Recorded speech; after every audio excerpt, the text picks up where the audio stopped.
الحمد لله رب العالمين وصلى الله وسلم على سيدنا ونبينا محمد وعلى آله وصحبه وسلم. السلام عليكم ورحمة الله وبركاته. وعليكم السلام ورحمة الله وبركاته. أولا نحمد الله جل وعلا درس ربي كينا فرفنا فارو ربي كينا وهن درسا واني ربي كينا رتي فرفن ومو هدود الله كهمو أكما ربي كينا جل وإن تودوا نعمة الله لا تحصوها. أنا سنيتا يولا كفتن هم فت ربي كينا ننجدا كنا في واني ربي نرتي فارفن باي اجتشوكي نعمة ربي كينا نرتي فارفن كيسا إني دراه إني والآن نعمة توكو نعمة سنتي كان فكان كانني توكو كانني سنتي كوصفم كانني براتين والبرك أبميلا لمو كان دند أمني نعمة قد نرتي ربي كينا فارفن إسلام مال ربي إسلام ما نكن الحمد لله رب العالمين لأنه إسلام متو وان جرو كينا دنيا كين سجران نور آخرات ديم في الله إسلام ما وني نواجه وني تني نكاس إسلام ما تيسوما قبابدو أما وجتين نكنا كيست وان إسلام ما نتنكافتو كيسا وان إسلام ما نتنواجه كيسا وان إسلام ما نرتي نجابي سيتو كيسا واتك جيتشو بربادا إسين سنمال إني ألا وهي الوحدة تكما إسلام ماتي إسلام ما كيستي tokko ta'u rabbiin keenya jalla wa'ala qur'aanaani waan nuun jedhu wa'tasimu bihablillahi jamii'an wala tafarraqu naqattoo rabbii tokkoon qabadhaa tokko ta'a qabadhaa addan bahina gargar hin bahina rabbiin keenya nuun jedha jechuudha. Islaamummaan teenya yoo laallu jalqabumarraayyuu wanni isin irratti ijaaramte tokkummaa wannummaan islaamummaan irratti ijaaramte tokkummaa irratti ijaaramte. bal'isnee yoo laalle yeroon waan hin jirreefi malee arkaanni islaamummaan irratti ijaaramte shanan kun arkaanummaan islaamaa osoo waan biraatti hin deemne arkaanummaan islaamummaan irratti ijaaramte shanan kun tokkummaa of keessaa qaba jechuudha. Nabi Rabbi sallallahu alaihi wasallam buniya al-islaamu ala khamsin jaan islaamummaan kun waa shaniin ijaarame jaa waa shantu roga shaniin islaamummaan ijaaramte waa shantu walitti dhufee islaamummaa kana ijaare kanaan islaamummaan ijaaramte suni akkuma beeknu arkaana islaamaa shanan jedhamee kan beekamu jechuudha. Roga islaamaa waan islaamummaan ittiin ijaaramte shanan jedhamee kan beekamu suni salaata yoo laallu sooma yoo laallu zakaa kennu yoo laallu hajji yoo laallu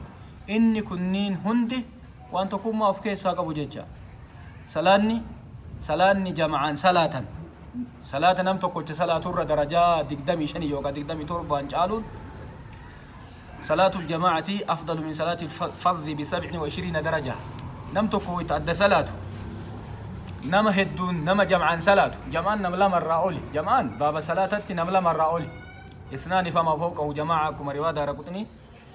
حديث أبي موسى الأشعري راودي فمي كيستي نمني لما جمعان صلاة في نم تكوتش أدى صلاة سواب نساء تكوميتي نمني لما وجي صلاة سواب نساء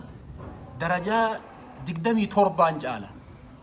كنو أما حيني سواب نساء هم بيكمني درجة دقدمي توربان جالا مالي درجة حركة دقدمي توربان جالا جتشو نمني نما جمعان صلاة كوني مال إني توكم ما يبسايج أسكيستي من إسلام أو إتا جمعان صلاة ويتولد في جمعان صلاة فايدان أسكيس جرو هدو جرا كوني مال إني واني نبسو توكم ما يبسايج صومني أكاسي زكان أكاسي زكان توكم ما يبسا جدو ورا دنيا كبو في ورا دنيا كمني ولد تهدا قلبين إسلام أكا ولدت هدامتو تاسيسا نمني دنيا هنقمني نما دنيا قبور راوي تزكا أرغتو أكا جالتو تاسيسا أكا دنيا إساسا أكا دنيا أوفيت أكا لالو تاسيسا akka hiyyeessi dureessa waanyine akka duniyaan tun tiyyaa miti jedhee inni laalle duniyaan tun akka ta'isaa taatetti akka inni haqa keessaa qabutti akka laaluuf rabbiin kenna zakaa keessallee hikmaa guddaa kaa'ee jechuudha. Kuni maal inni uhda tokkummaa. Kana hundarra ammoo nabiyyi rabbii sallallahu alaihi wasallam waan ibaadaa keessa ibaadammaan ijaarame kun tokkummaa ka ibsu kana caala rasuuli rabbii gochaa waan isaan ibsantu caala sallallahu alaihi wasallam. Nabiin rabbii gaafa hijiraa bayan gara madiinatti wayita godaanan akhaa bayna almuhaajiriina wal ansaar kun seenaan ummanni islaamaa ni beeka akka madiinaa galanii guyyaa wixataa madiinaa gale nabiin rabbii alayhi salaatu wassalaam guyyaa itti aanu masjida ijaaruu jalqaban jecha nabiin rabbii makkaa ka'anii guyyaa gaafa 8ffaa madiinaa galan guyyaan gaafa isaan madiinaa galan guyyaa wixataati guyyaa wixataa madiinaa galanii guyyaa itti aanu san guyyaa kibxataa masjida ijaaruu jalqaban. Masjidni bakka tokkummaan islaamaa itti walitti dhufu bakka tokkummaan islaamaa itti mul'atu masjida ijaaran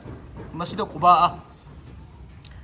achirra haga guyyaa gaafa kamisaatti masjidatu ijaaran.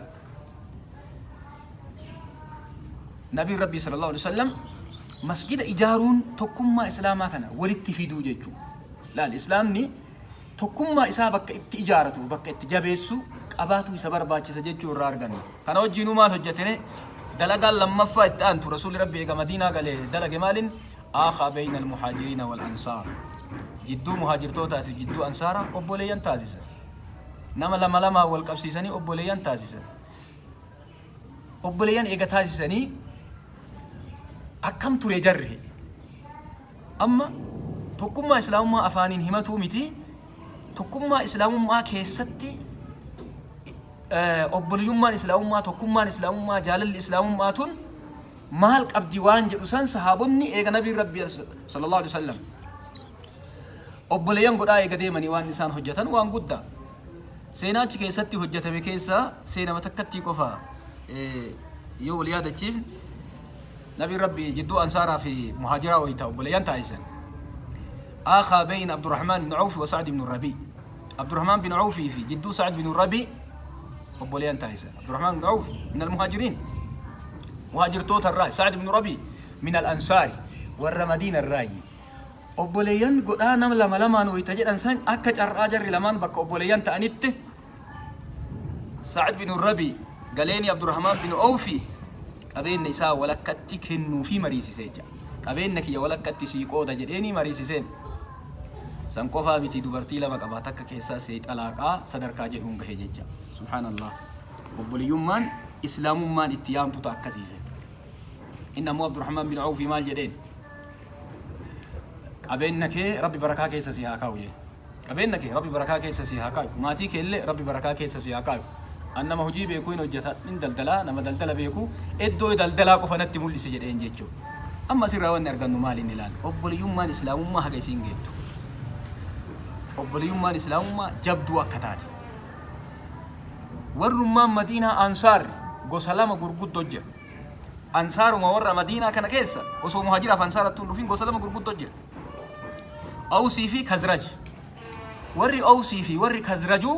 waggaa 120 lolaa turan jaan wayita tokkummaan islaamummaa jidduu isaanii hin jirre obboliyummaan islaamummaa jidduu isaanii hin jirre wayita obboliyummaan islaamummaatti hin hojjetin jirru waggaa 120 lolan jaan waggaa 120 lolan kana lola nama lama qofa irraa ka'e tokko gosa awsii tokko gosa kazraji waan xiqqoo taraa silaa namni irratti wal loluu hin qabne irratti wal lole jarri kunneen lamaan lola jara kanneen lamaan irraa ka'e gosa kanneen lamaan hedduutti waggaa 120 ture hedduu kanatti namsee namaattu miidhamaa ture dhiigatu dhangala'aa ture qabeenyatu manca'aa ture islaamummaan ummata kana tokko taasifte islaamummaan ummata kana tokko taasifte ummanni kun eega nabiin rabbii sallallahu alaihi wasallam jidduu isaanii seenanii akka islaamummaa isaanii ibsanii tokko ta'an walumaa gala tokkummaan islaamummaa keessatti mataa islaamummaati tokkummaan islaamummaa keessa hin jiru jechuun islaamummaan hanqina qabdi jechuudha kanaaf tokkummaa nu barbaachisa tokkummaa jidduu keenya rabbiin keenya haa cimsu tokkummaa kana irratti hojjetu nu barbaachisa addunyaan kallattii adda addaatiin tokkummaa islaamummaa labsiti akka walii galaatti tokkummaa labsan wayita namni siyaasaanuu tokko ta'utti siyaasaanuu tokkummaa labsutti siyaasaanuu namni tokko ta'aa deemutti daran islaamni ammoo seenaa kalee sanitti hojjechuudhaan waan islaamummaan irratti ijaaramte kana yaadatuudhaan islaamni tokko ta'uu nu barbaachisa jechuudha. Tokko yoon taane islaamni illee ni miidhama, islaamummaan illee ni miidhamti. Kanaafuu warra dhugaa irratti haqa irratti tokko ta'u rabbi nu haa taasisu. Islaamummaa jidduu keenna bakka jirutti islaamni baddaa osoo hin jenne, gammoojjii osoo hin jenne, gosaan osoo waliin laalle, balbalaan osoo waliin laalle, biyyaan osoo waliin laalle, hanqinni guddaan bakka kana jira. Warra tokko ta'u rabbiin nu haa taasisu. Aduwwiin islaama gara garatti qooduudhaan itti fayyadamaa turtee jirti. Namni keenya bakka tokkummaa kanatti hin hojjenne, tokkummaan irratti hin hojjetamne. Bakka wayii bakka itti wal qoodu hin dhabu namni keenya. Islaamummaan ammoo haanni islaamummaa, naqattoon islaamummaa, hariiroon islaamummaa hariiroo kamuu caalti, naqattoon islaamummaa naqattoo kamuu caalti. Islaamummaa keessatti tokkummaan ruuhiidha, tokkummaan